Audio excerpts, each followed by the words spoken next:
Take us through what you would call the journey of Khushwant Singh. I've never met a man in my life who combined such extraordinarily disparate virtues. Khushwant was a man, I've known him since I was a child, and Rahul is one of my closest friends, probably my closest friend. And I was with him the evening before last. I held his hand, and he smiled when he saw me, and said hello, and that was it. After that, he was coughing, so we moved to the other room. He was a man of immense passion, which he concealed as well as he could behind a sense of humour. And the beauty of that sense of humour was that it was often turned, in fact, it was usually turned at him on himself. Now, this capacity has, at the same time, to really feel strongly about issues and about, never about oneself, but about the world and about values. This is rare, and it is something that will live on after him. It lives on in his books. The Train to Pakistan was written with immense passion, but within it are absolutely burning passages that I'll never forget. There is a description of the onset of the monsoon in North India, which has never been equaled for this lyricism in anything I've ever read. Khushwant's history of the Sikhs, people say that there are, academics have pointed to a few minor, inaccuracies. It's not important. The point is, he brings this great people, this great religion, this great saga and history to life in a way that no academic can do. Come to the 1984 Sikh riots and the killing of Indira Gandhi. Here's a man who went out and championed, who fought for the protection of the Sikhs, who gave personal protection in his own home, and go back a few years before that to the emergency. Yes. Khushwant never compromised with the emergency and never stopped speaking up.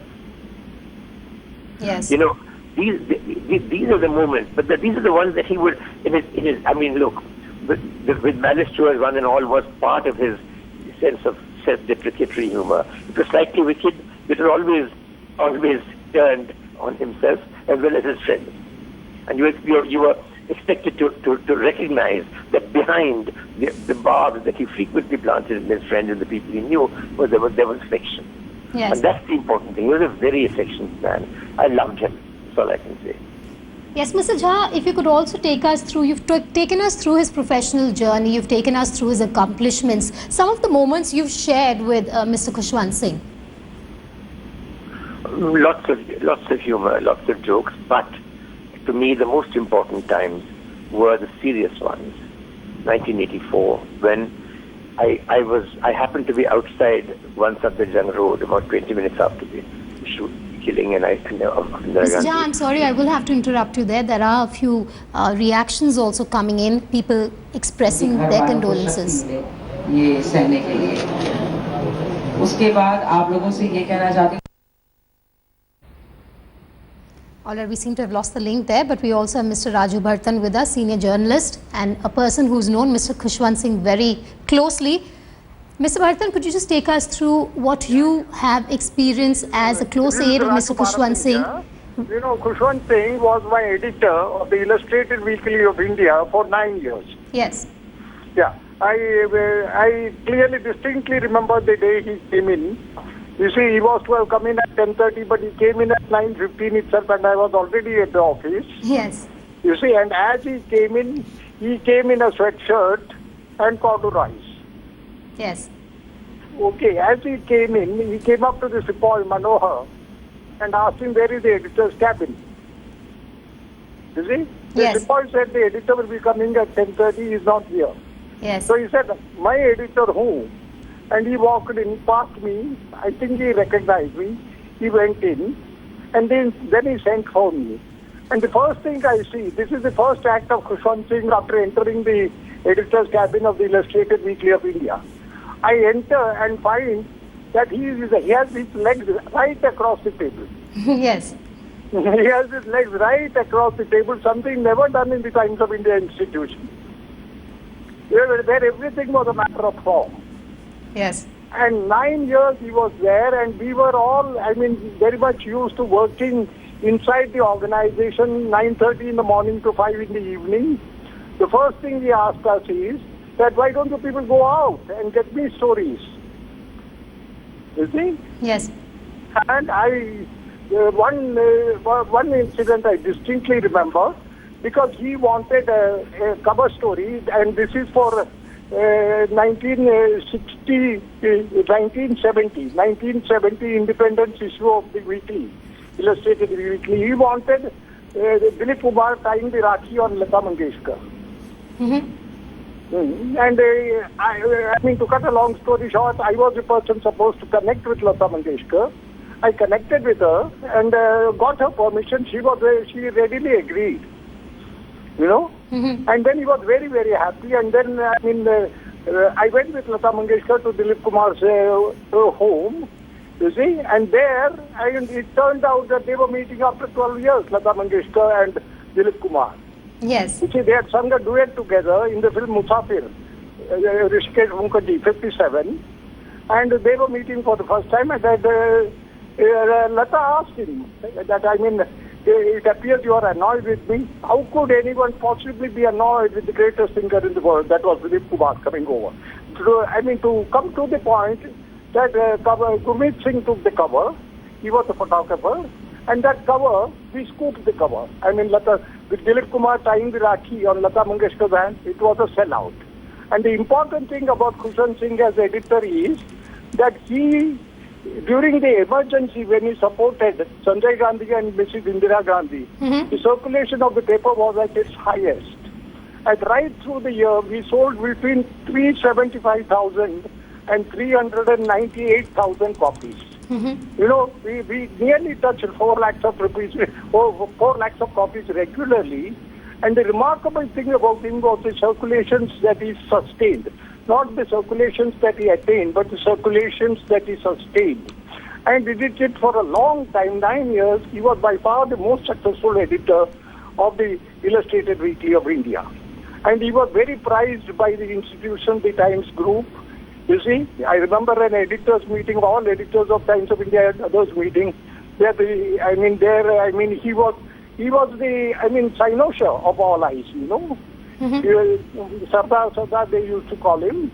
And the number of people who came up under him, Bachi Kanga, later she became Bachi Karkaria, Ramesh Chandran, Anikendranath Sen, Vikram Bora, Jigs Kalra, the food expert, all the MJ Akbar, all these were contemporaries working with me. The topmost journalist graduated under Khushwant Singh. Sir, 99 years of legendary work, of celebrated work, a life well lived according to you? 99 years, and each year he was a fresher than ever. The remarkable thing about Khushwant Singh was how fresh he was when he came to work in the morning, and even towards the evening. He was tireless, absolutely tireless, full of wit, very informal, never gave you the feeling of being editor, and always you wanted to do things for him. He was a wonderful, wonderful man. He definitely was, with an indomitable spirit. Thank you so much, sir, for joining us and taking us through your experience of knowing Mr. Khushwant Singh, who passed away earlier at the age of 99. We also spoke with his son, Rahul Singh. Let's just take you through what he had to say. Well, remember him as a great writer, as a great communicator, somebody who lived almost 100 years old, and who saw, India from before independence till after independence, and who was close to a lot of prime ministers and presidents. But as somebody who was not only somebody, who was close to all these big people, but also who was a great communicator with simple people also. He could talk to a villager, he could talk to a president and a prime minister. He was a great communicator and said things as he felt. He was not a great diplomat. So he's somebody who spoke from his heart. He said things which people did not like, but he spoke from his heart. And I think above all, he was trusted. by people. People trusted him. They felt that what he said was something that they could trust. I think in that way, I think he's one of the great communicators of our time.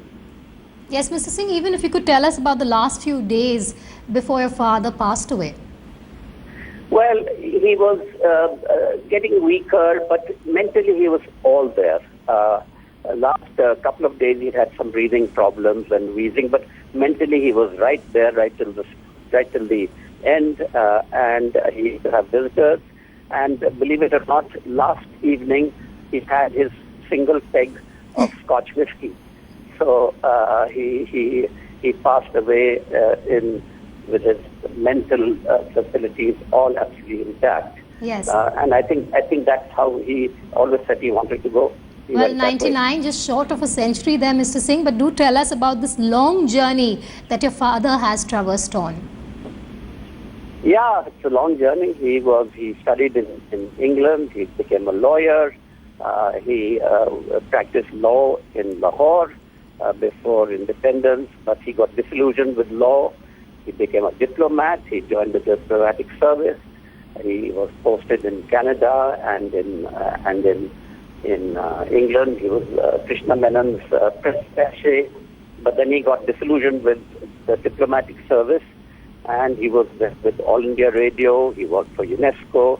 He had a variety of careers, and then he came into his own, I think, when he became the editor of the Illustrated Weekly in, I think it was 1969. I think he became the editor of the Illustrated Weekly, and yes, that was in 1969, sir. And then after that, he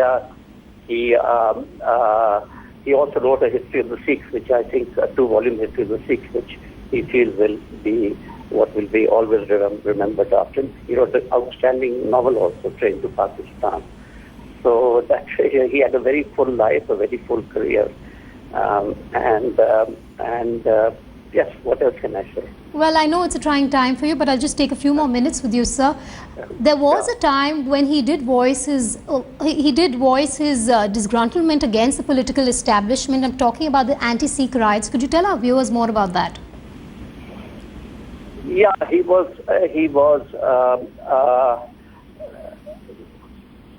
Can you hold on one moment? Yeah? Yes, sure. Yeah. So he was very upset with Operation Blue Star, the army going into the Golden Temple, and as you know, he returned his Padma Bhushan because of that army action. But then he later on got the Padma Vibhushan, but he was very upset with the army action and of course during the anti-Sikh riots also.